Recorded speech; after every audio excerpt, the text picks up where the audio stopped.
Coucou et bienvenue dans ce nouvel épisode de mon podcast. Alors aujourd'hui, je suis heureuse de t'accueillir pour ce nouvel épisode.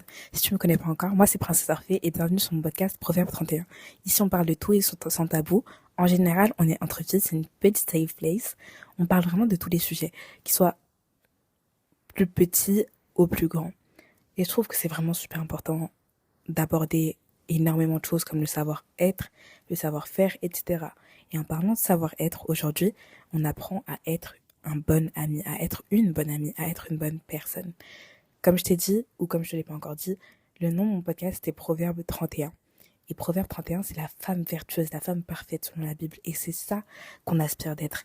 Et dans cette quête d'être la femme parfaite, on s'inspire de plusieurs épisodes bibliques, de plusieurs personnages bibliques. Et aujourd'hui, on va s'inspirer de Jonathan pour être une bonne amie. Moi, j'ai déjà parlé de Michal, qui est la sœur de Jonathan. Et c'est comme ça que j'ai découvert Jonathan. J'en avais jamais réellement entendu parler. Et pourtant, quand j'ai vu Michal et que j'ai commencé à lire l'histoire, tu vois, pour pouvoir la raconter dans mon podcast, et moi, ça m'a frappée. Je me suis dit, mais Jonathan, est-ce qu'on est un bon ami comme ça? Et donc, j'ai été vraiment choquée parce que je me suis dit, mais ça, c'est le genre d'amis, c'est le genre d'amitié que je veux être capable de donner. Je veux être ce genre d'ami, je veux être Jonathan. Parce que moi, évidemment, je suis le genre d'ami, que tu me connaisses bien ou pas bien, je vais tout le temps te rendre des services. Je suis vraiment cette amie-là, ça ne me dérange pas de faire ci pour toi, de faire ça pour toi. Toutes mes copines, leur avenir est sécurisé. Genre, je leur ai déjà fait une liste d'universités où elles peuvent aller, des trucs comme ça. Enfin, tu me comprends, je suis vraiment quelqu'un de serviable. Je suis quelqu'un, j'essaie d'aimer au mieux que je peux.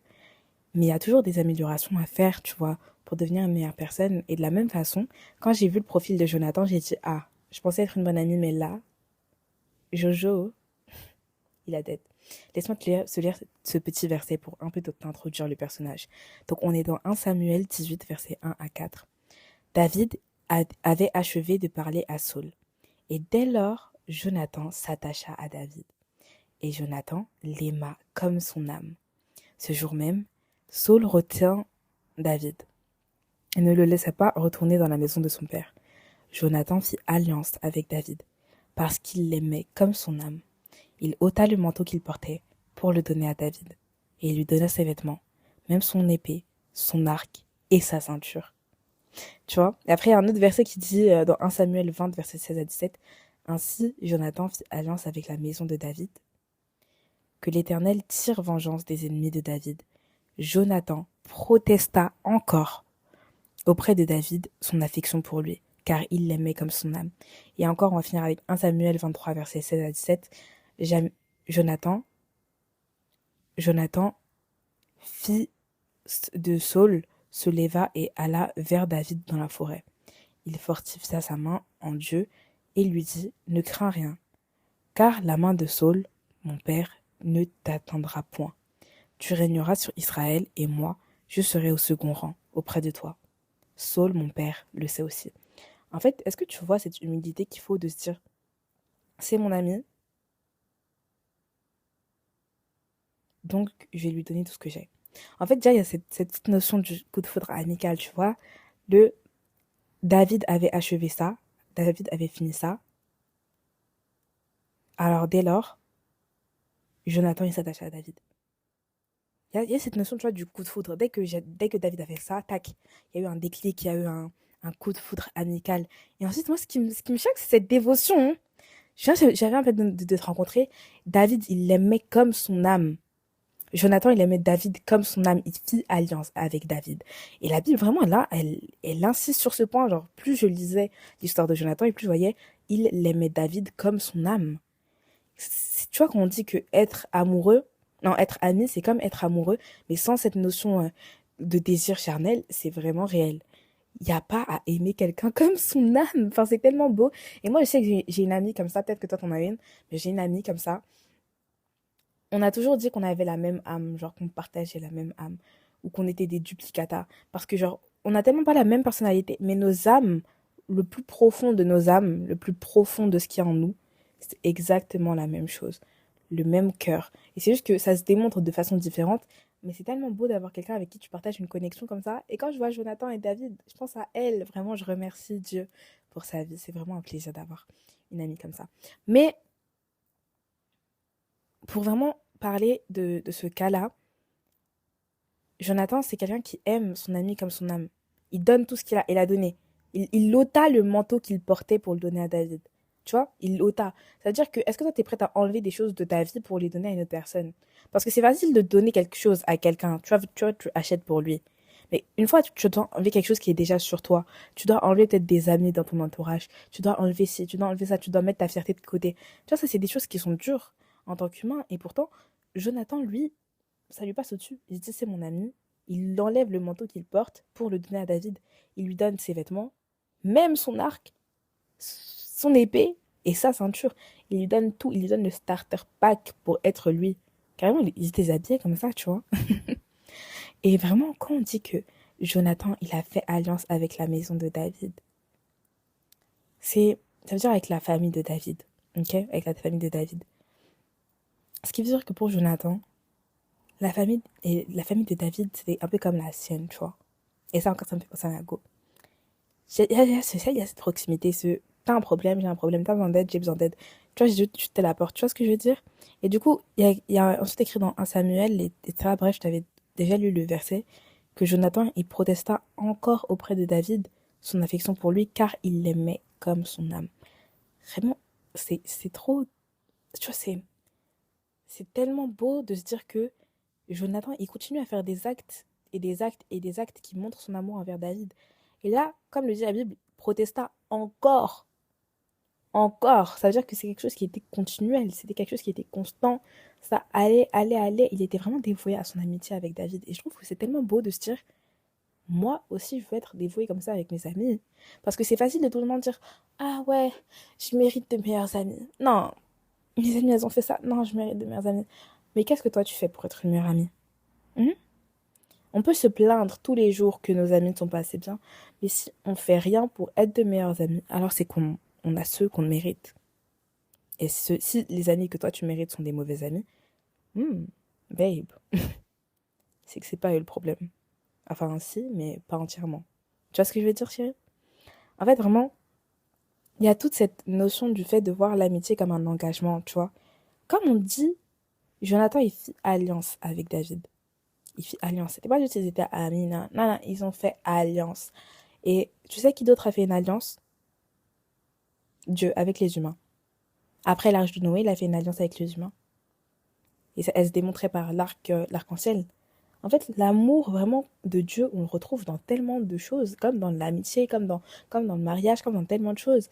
Et même si on parle souvent du fait que le mariage c'est important, etc., mais avoir une amitié comme celle de Jonathan et de David,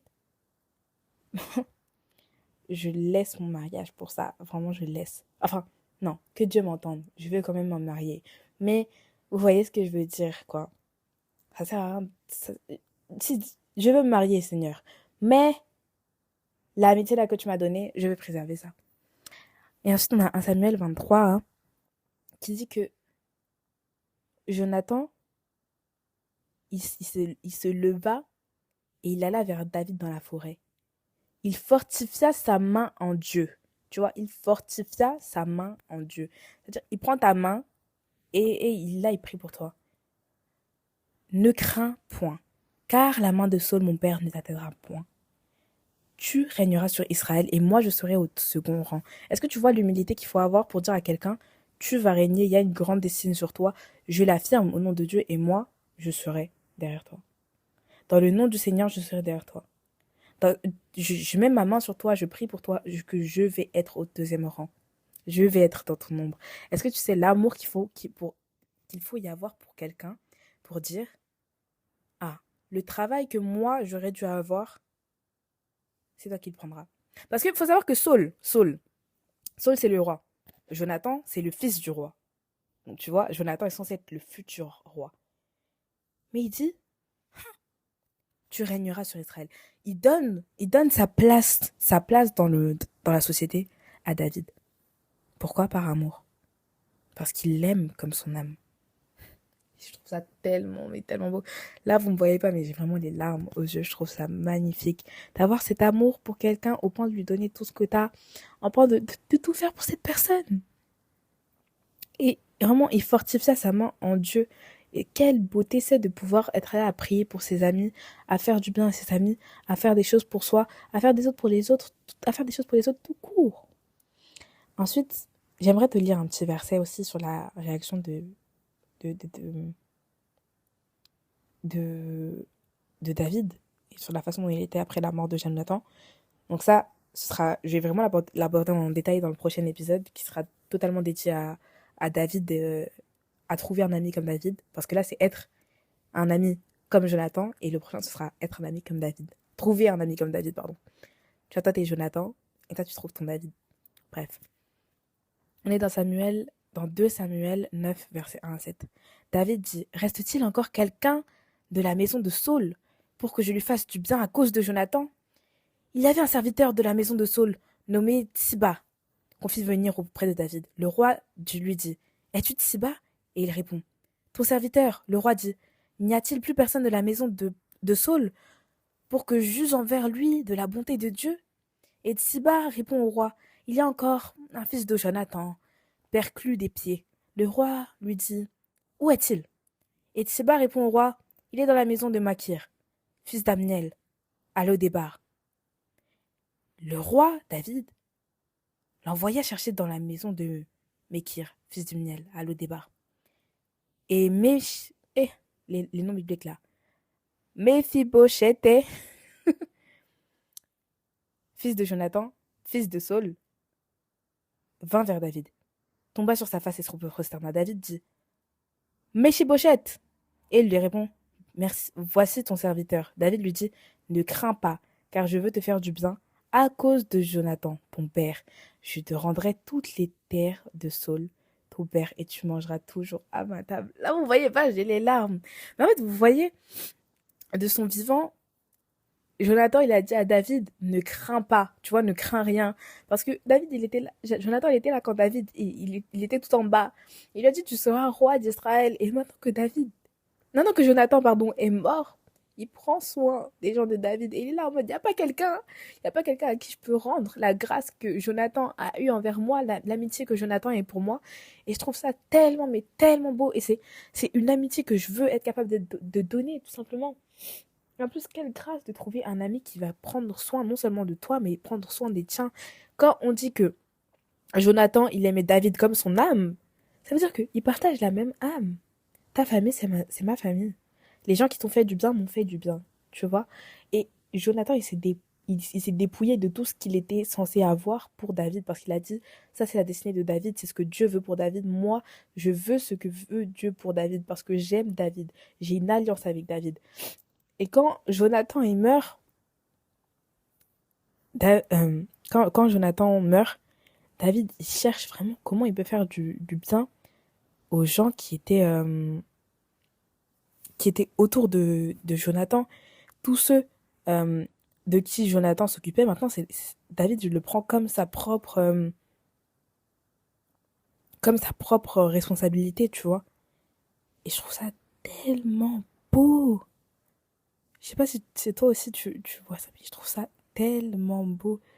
Est-ce que tu as déjà vu tellement de gens qui puissent t'aimer comme ça? Et encore, il y a une phrase que David il a dit après la mort de Jonathan. Et c'est ça que je cherchais à la base avant de trouver ça. C'était dans 2 Samuel 1, verset 26. Je suis dans la douleur à cause de toi, Jonathan, mon frère. Tu faisais tout mon plaisir.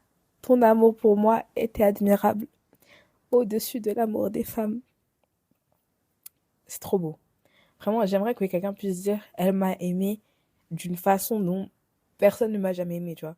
Orphée, elle m'a donné un amour l'amour dont j'ai toujours rêvé, même de façon amicale. Elle a été là pour moi, tu vois. Et maintenant que je vois ça, carrément, là, vous m'entendez pleurer. Ça paraît ridicule de pleurer pour ça, mais je trouve ça tellement beau. Et c'est tellement le genre de femme que j'aspire à être, tellement l'amour que j'aspire à être. J'espère que Dieu me rendra humble et qu'il fera de moi une personne que quand moi, il m'arrive quelque chose de bien, je puisse être la personne qui partage avec mes amis, que là où ma copine, là, sa fille, elle aura du mal à payer ses études, ma copine, elle m'appelle, elle dit, oui, ma fille a du mal à payer ses études. Ta fille? C'est notre fille. Tu vois ce que je veux dire? Désolée, ça m'émeut, mais vraiment, que Dieu nous permette d'être des amis comme Jonathan, que Dieu nous permette d'être des gens de qui on dit que on était on était des frères, on était des vrais frères, des gens qu'on puisse aimer les autres comme Dieu nous aime, qu'on puisse faire des alliances avec des autres comme Dieu avait une alliance avec nous, quelque chose qui est incorruptible, qu'on puisse aimer les autres comme on s'aime soi-même, comme on aime notre propre âme, qu'on puisse chérir les autres plus que toutes les choses que le monde a donné, que je puisse chérir mes amis plus que l'argent, plus que toute chose. Et j'aspire vraiment à avoir cet amour et j'espère que toi aussi tu aspires à avoir cet amour parce que cet amour il est dingue.